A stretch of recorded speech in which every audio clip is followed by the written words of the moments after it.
什么赵云、橘右京这种肯定不是1强的。看一下，LGD 先办先选，看看这个班位有没有什么特别的。元辅，那就是元辅，元辅大师，大师 AG 后面会搬盾山，看是盾山还是海月？我觉得应该是盾山。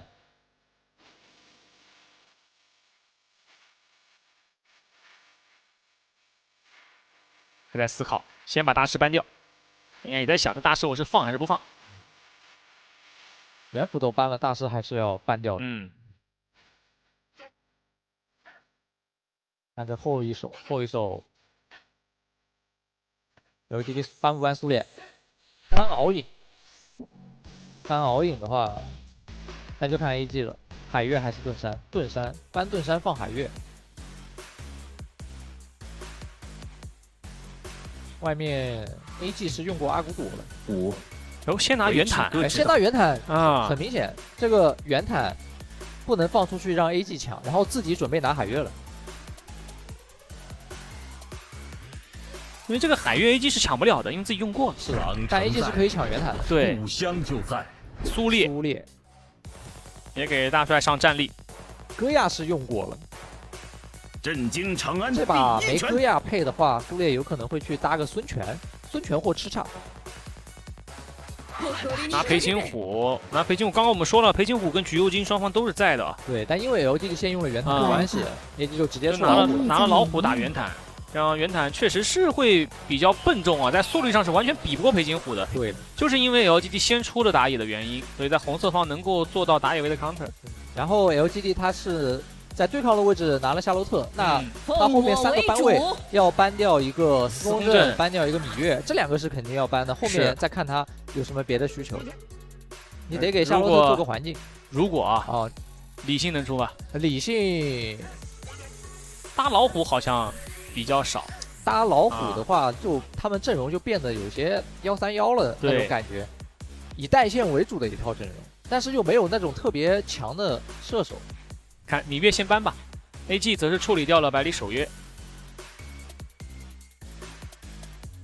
但老实说，庄周也搬了，因为 LGD 这个正面已经有先手、有开团、又定战场的人了，而 AG 拿的又是苏烈、武则天这种打团控的。对，关键现在就是 LGD 这局比赛虽然拿到了海月，但是目前我看其实海月这局比赛的发挥空间是有限的，他目前前3手也就只能拉苏烈。是的，而且我在想 AG 他搬庄周会不会想拿后羿啊？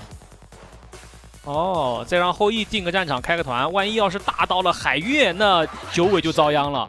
对，因为拿了后羿之后 ，AG 的开团手会比 LGD 的开团手更猛。看 LGD 搬掉的几个点啊，司空震放了出来，放司空震，那司空震肯定是选的。LGD 应该是觉得自己有海月，这个司空震可以放出来，打团的时候让海月去盯司空震。你们逃避，我征服。但是这个阵容，我们其实如果先跟黄少说的他真出的是后羿，海月站前点就要小心一点了，小心中箭。对，正好 AG 是司空震又出来，那他们差不多可以打上半图，打上半图下路放个工具射，就来个后羿往上给箭，而且红半区嘛，司空震可以考虑在后期中后期的时候掌控一点红 buff。如果打出司空震绝对优势的话，太乙真人加上艾琳。太乙真人加艾琳这个组合的话 ，AG 拿后羿下路压力是比较大的。看他这个后羿选不选了，因为后羿的抗压能力一般，容易被越塔。有什么英雄防开比较猛？那李元芳、虞姬。剩下的英雄这2个，还有狄仁杰也防开，然后不怕海月，海月也拉不了。不过这样的话是打下路了。是的。这样就是司空震单完，然后围着狄仁杰打推进的。他要把战火引到下路来，一定要让 LGD 在下路跟他打起来，这样的话就能够创造一个上半图1v1的画面。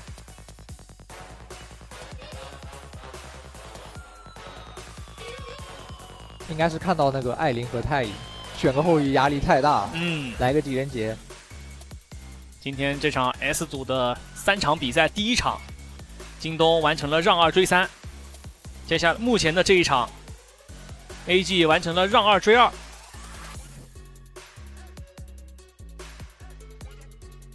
看看会不会再来一个让2追3。今天比赛之前一共就5场让2追3。截止目前这个赛季 ，AG 一共打过3次决胜局，赢了2次，胜率66.7%。而杭州 LG DNBW 是打过2次决胜局，对，都赢了。AG 3次决胜局分别交手到的是第一轮比赛的重庆狼队，当时他们完成了让2追3，然后接着是打 KSG 3比2获得胜利，以及2比3输给了 TDG 上一场 BO5。而 LGD 他们在决胜局的比赛里面是这个赛季的第一场比赛，当时是打 RNGM 3比2获得了胜利，然后接着是打黑肉，也就是说 LGD 其实这个赛季的一开头啊，他们就打的是这种局，长时间的 BO5，但这2场 BO5 他们都获得了胜利。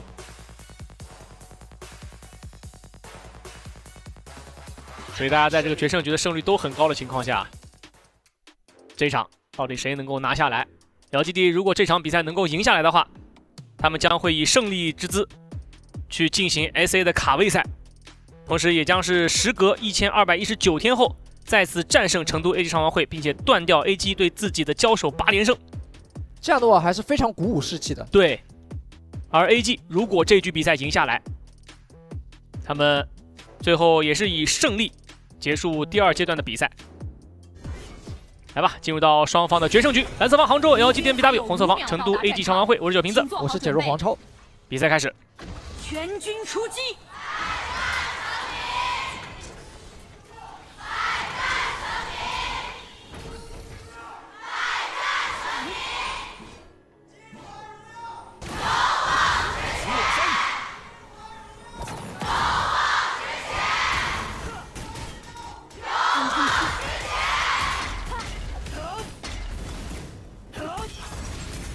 快速过线去下抢红隼。双方中路，但是武则天要被海月给拦截啊！下路太乙连炸，打得很凶。海月来了，哎，这武则天和老虎直接猫进了红区。然后海月因为九尾的视角是他已经把长生赶走了，是的，所以他就下路帮忙拿这个红隼了。然后应该也意识到长生没来，可能在反红，但太乙回去的时候已经晚了。是的，想留人，看能留得住吗？直接交闪，闪现2技能拉，再炸，续炸，再巨炸，再给个1技能，伤害差一点点。苏烈这波有被动了，直接顶上去，老虎回头反咬，然后再 A 一下，圆盘也没了。是的，这样中路也全部倒下。好像下路能还想要再继续进，下路兵线要顶进去。等兵线运进来再打，太真2技能没拉好，然后空炸了，那这波就可以直接进去打。老虎已经咬了进去，苏烈2技能直接顶墙，老虎补伤害，再接最后一下补攻 ，A 掉大帅扛塔扛到了最后一丝血，完美成伤，将小仔和小九全部击杀。开局1分40秒钟，4比0开局，哇，千户开局，有3个头在狄仁杰手里。是的。哇 ，LGD 这一局比赛这个开局呢，真是下路的损失拿到了，但红没了，头也没了。损失惨重，是，而且钟毅他在越塔的时候还很细节，在大帅还没有去吃塔仇恨的时候，他先2技能用塔做跳板，他假跳，他假跳没扑进去，然后 LGD 觉得钟毅如果是跳过来的话，那是钟毅吃塔伤，所以他们想要去打这个老虎，给老虎伤害。对，然后结果钟毅他假跳，他没有扑出去给伤害。来回看一下这一波，这波小仔想留人嘛。闪现炸，然后顺便续个炸。其实这2波续炸续的很漂亮，对，2技能也拉到了，但就是伤害不够。海月都交1闪了，技能也全中了，就是没后续。然后苏烈顶上去卖被动，扑过来，先留中，再留野，然后接着就是刚刚黄超说的，狄仁杰先扛，狄仁杰扛完之后苏烈扛，苏烈扛，然后老虎收，然后最后狄仁杰拿3个头，太爽了。这波狄仁杰3个头进账，超前发育了，马上3分钟2500块钱，闪电匕首要出来了。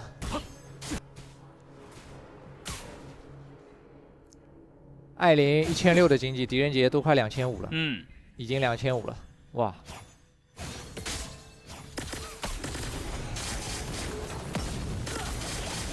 太乙又是拉炸3个圆坦过来砸一下，但现在的伤害是不足以造击杀的。海月想蹲可以蹲到老虎，直接蹲老虎，这波有机会有机会在里面直接造击杀。回头再来一，继续贴墙，想走位能走掉吗？出来一丝血，二技能跳走了，哇，这半血老虎进去没杀掉，太极人给了一个复活，最终还是没有能够把九尾救出来。司空震赶过来，直接大招往前再追，二技能没有打到艾琳，但裴金虎刚刚那个位置也阵亡了。米苏大招好了，两段跳走。夏洛特这个时候再反红 buff， 但是中塔要被破了啊！大帅打了一波非常好的拆火，家里这个红长生保住，没给小洛拿掉。是的，然后中路的一塔在4分13秒的时候就已经被点掉，要留夏洛特，这夏洛特闪现是没有的。走位二技能大招霸体也交了，再二技能走不了了，没办法，长生拿到这个头。只能说 LGD 刚刚那波红区。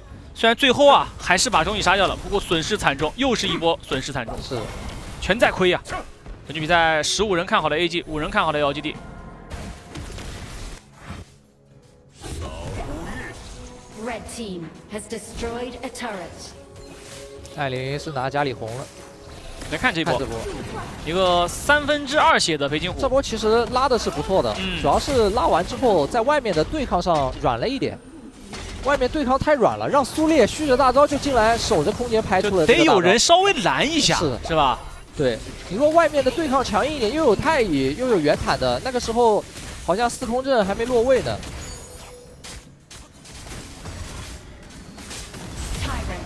结果就是 AG 在等，在准备接海月 ，LGD 也在那等，也是的，就全在那看着。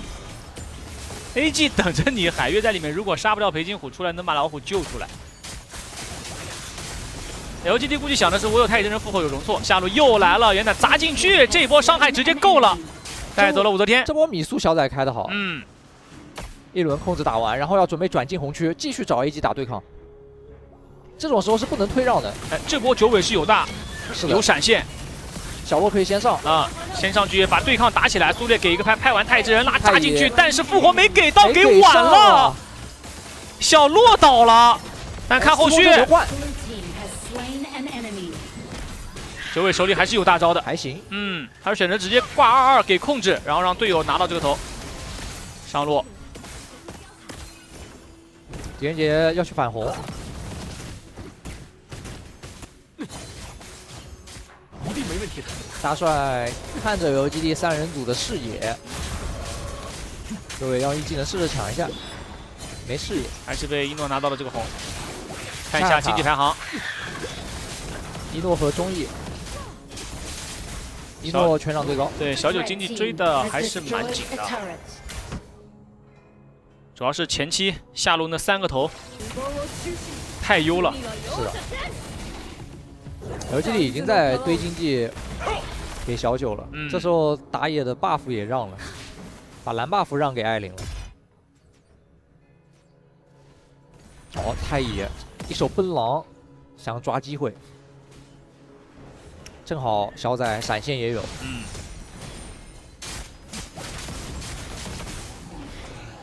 ，AG 这把这个阵容在下半图他是提了跟 LGD 的对抗强度的，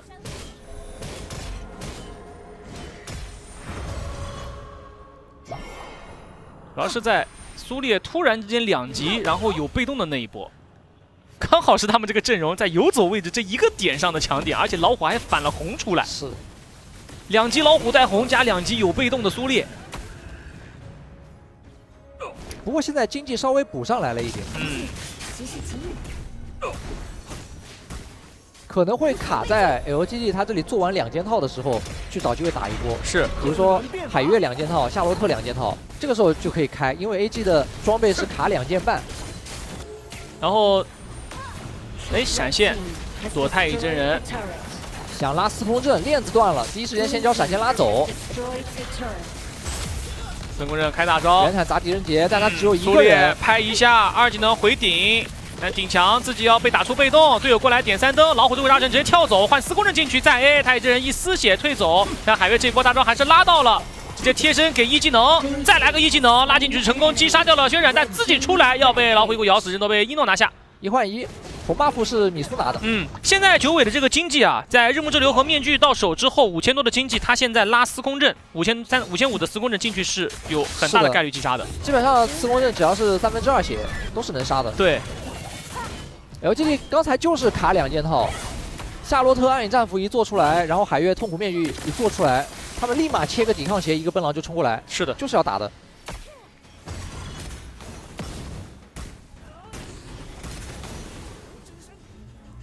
不过马上 AG 要把3件套做出来了。来看一下这波，这波第一时间是想拉4公阵链子断了，然后圆坦进去砸了一下，B 闪同时拿红，然后夏洛特在那边把狄仁杰逼走，然后往回打，然后看4公阵想留太乙交闪走了之后，4公阵的这个身位就被海月拉进去了。但这波拉进去的位置，因为队友也都走了，打不了了，对，接不了他。对，不过他这样换还是值得的。他主要换的是4公阵。是的。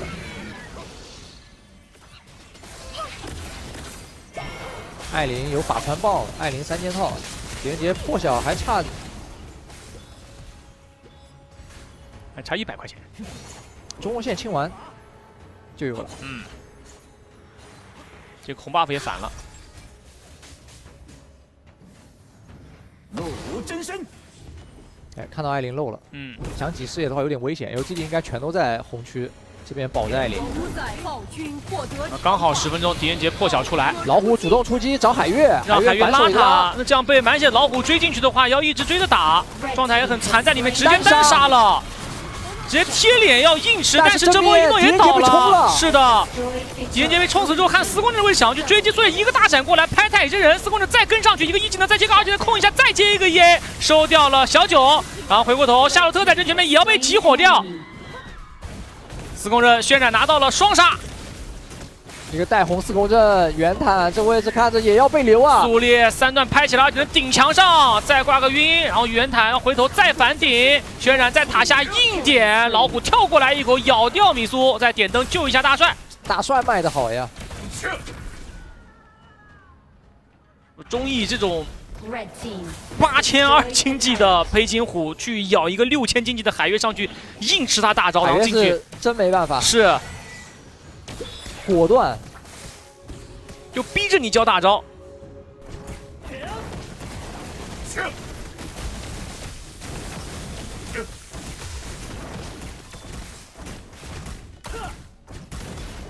暗爆拿完，正面看苏烈是准备留人，去了个大，被海月拦了一下，自己取消了。经济4公阵还有裴擒虎上野上的经济领先2600、2700总体。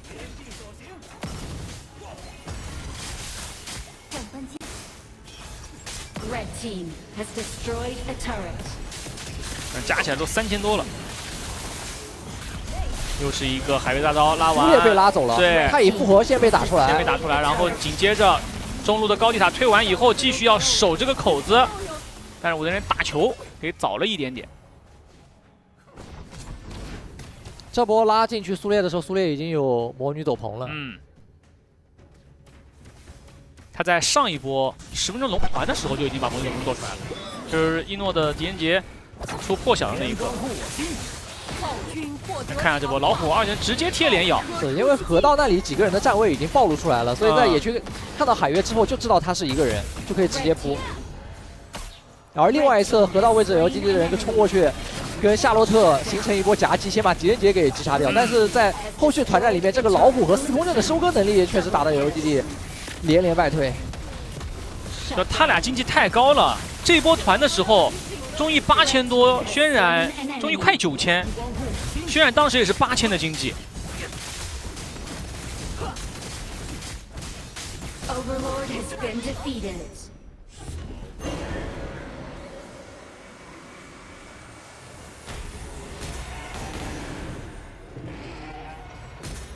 把龙兵放在上路，要压制 LG 的上路高地。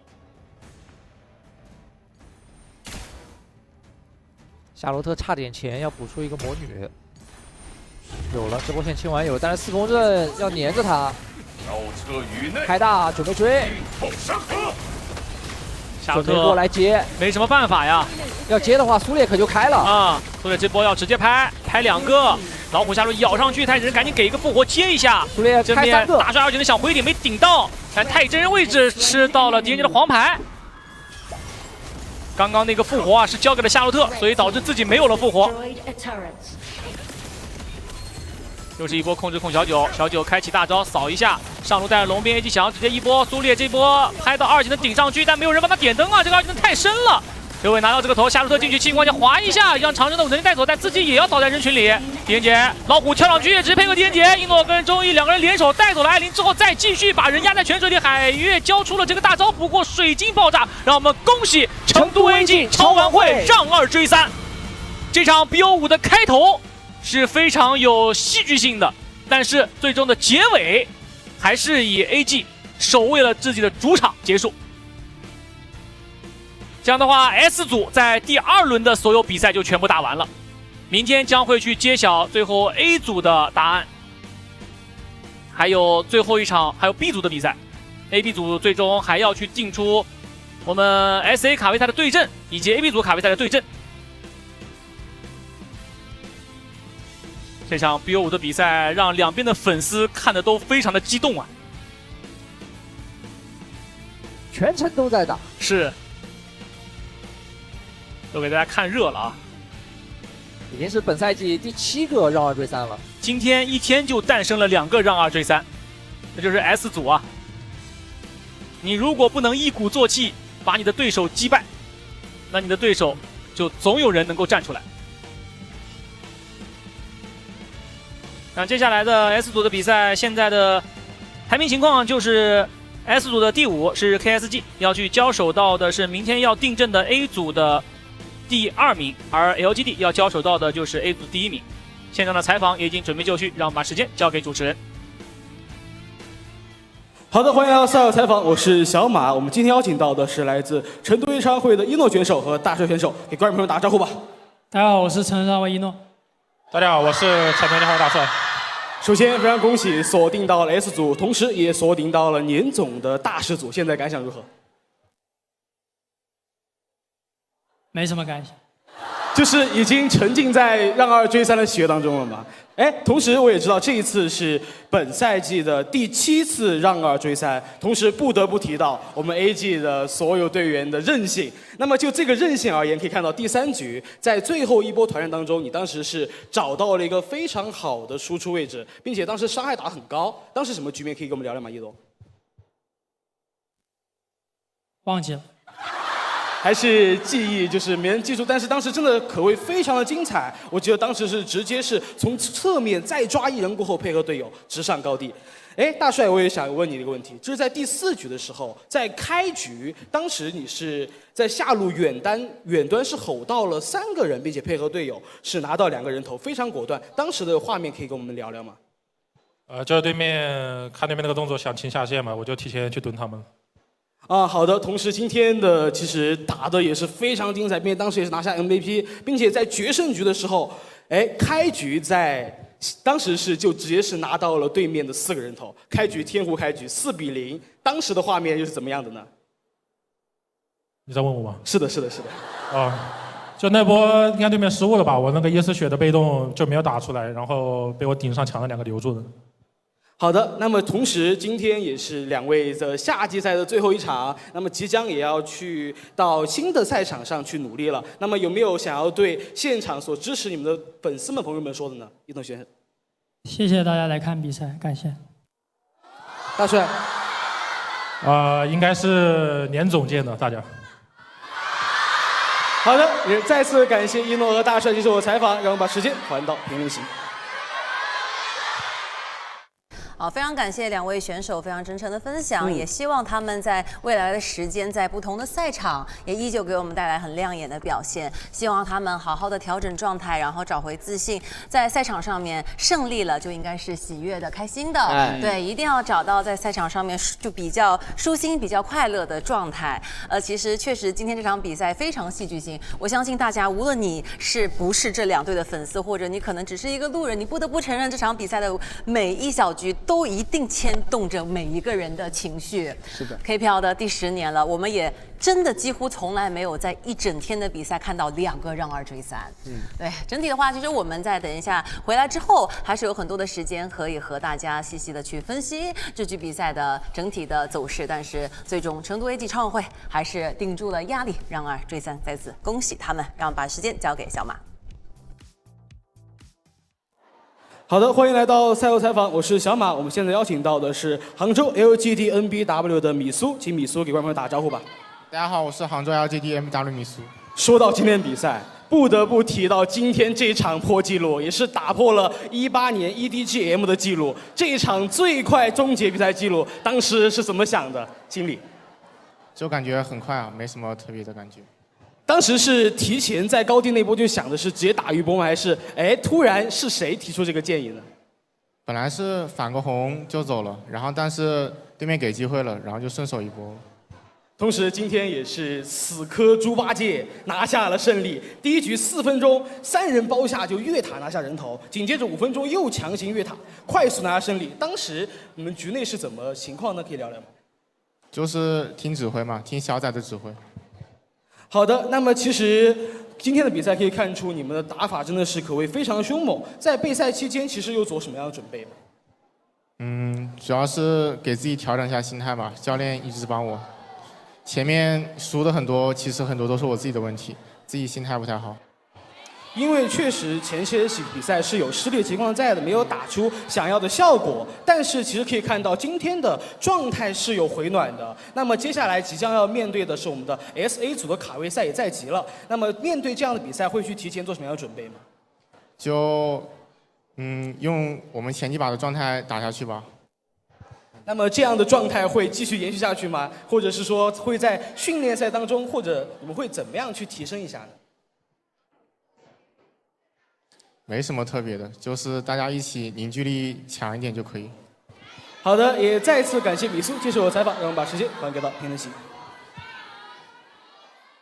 我觉得同样都是，无论是对于 AG 的选手，还是杭州 LGD NBW 的选手，在今天的比赛之后，也希望他们可以通过短暂的时间，把自己的状态给调整回来。看得出来，米苏他其实真的非常难受，感觉他握着话筒的手都在抖啊，压力非常大。而且今天我们其实，在比赛的前2局也看到了杭州 LGD NBW 的全面复苏，希望他们可以记住这样子的感觉。对，确实在前2局的时候，整个的策略包括执行力做的是非常完美的。对的。而且在赛前的时候，很少有人看好 LGD 能赢下 AG。其实他们今天打的已经就是有点波折，但是其实看得出来他们已经努力了。对，我觉得在之前的比赛的基础上，今天的 LGD 还是让我们看到他们充满进步，然后也会未来更有期待和希望吧。希望他们好好的准备，因为卡位赛也马上就要开始。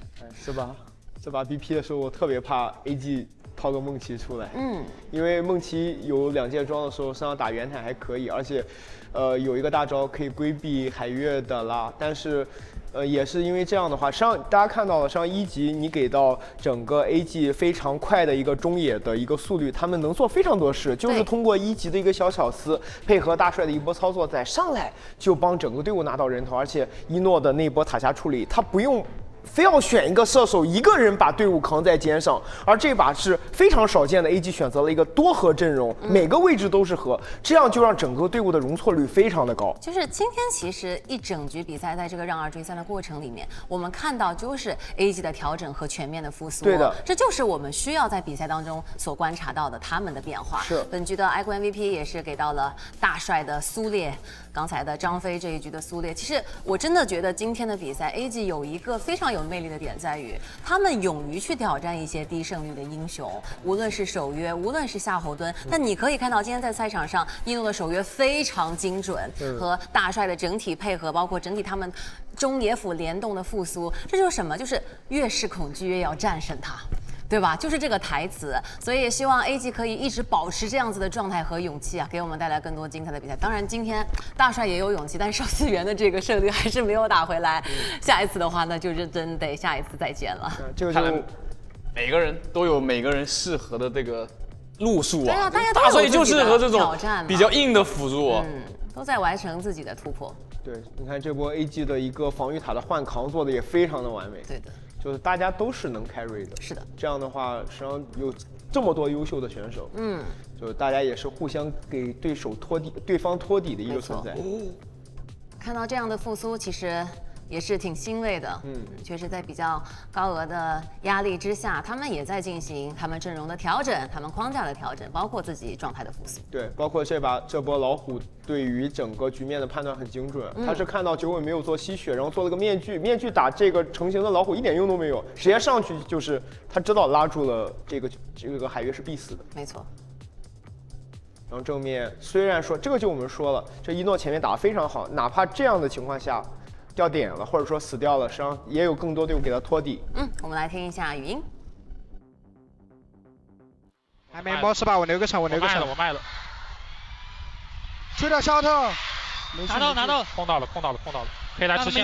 没有线，赶紧踢。直接踢吧，给他要推过来的，他要走。哎对，要能杀，过来，能杀，他这波要炸兄弟，来，我要养了兄弟。上去了，上墙了，哎别动，踩灯。上的要死，推线越了，我直接绕后了，兄弟。减速了，越了，能扛吗？扛不了，等线，别急，等线。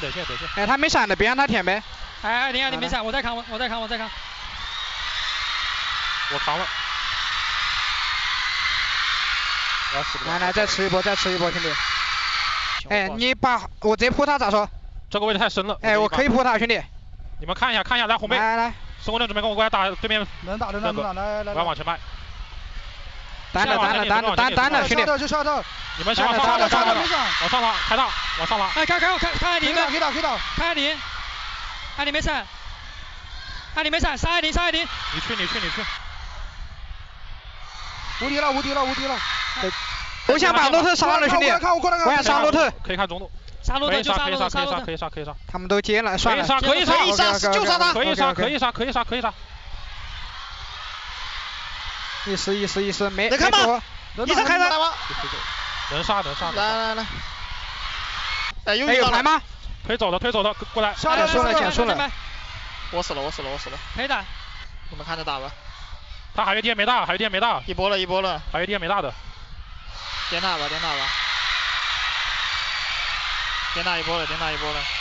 nice，兄弟。